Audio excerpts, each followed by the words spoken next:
Le démantèlement, c'est l'histoire de Gaby, un éleveur d'agneaux au Québec, dans le nord de la province, au nord de Montréal, qui a vécu toute sa vie sur la ferme familiale, la terre de son père, qui est décédé depuis plusieurs années, mais qui a été toute seule toute sa vie sur la terre, puisque ses filles ont quitté la ferme très tôt pour aller vivre dans la grande ville.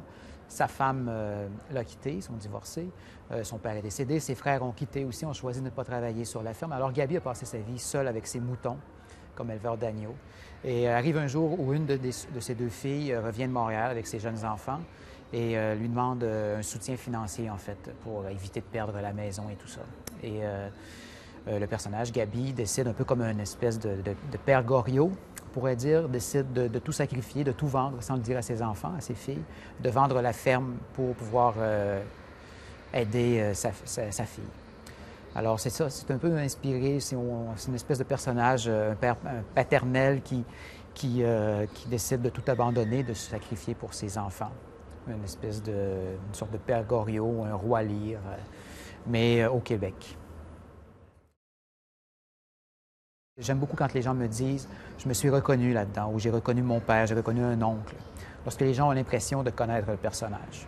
Pour moi, ça, c'est le défi lorsque je fais le film, lorsqu'on le fabrique. Et lorsqu'arrive ce commentaire-là, lorsqu'un spectateur vient me voir, me dit « j'ai reconnu très bien, ça me fait beaucoup penser à mon père », pour moi, ça, c'est la plus belle des récompenses.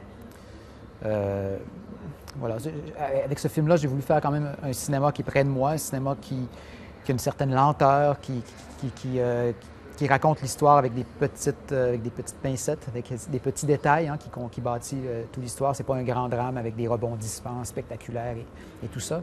Mais en même temps, je voulais quand même faire un film quand même assez lumineux, généreux, qui va un peu, c'est un peu paradoxal lorsqu'on pense au titre, le démantèlement, mais aussi au sujet, un homme qui démantèle la ferme. Ce qui est fascinant avec la francophonie, c'est que lorsqu'on est au Québec, on a l'impression qu'on est les seuls à parler français en Amérique du Nord. C'est un peu le cas. C'est un peu la vérité. Et lorsqu'on arrive en France, souvent on a l'impression que les Français ont l'impression que le français, c'est seulement la France. Et ils sont certains Français parfois peuvent être étonnés de découvrir que des Québécois en Amérique du Nord parlent la même langue, différemment, mais la même langue.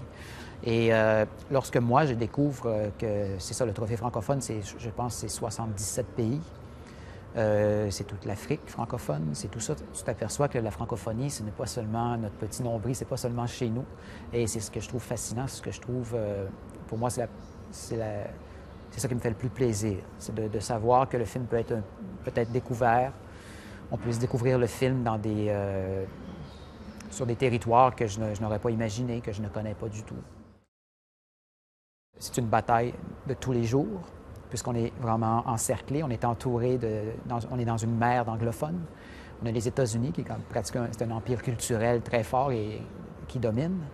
Et évidemment, de pouvoir produire, de faire des films, de chanter en français, de faire des films en français, de pouvoir s'exprimer, d'écrire en français, pour nous, à chaque fois, c'est un exploit. C'est toujours un miracle.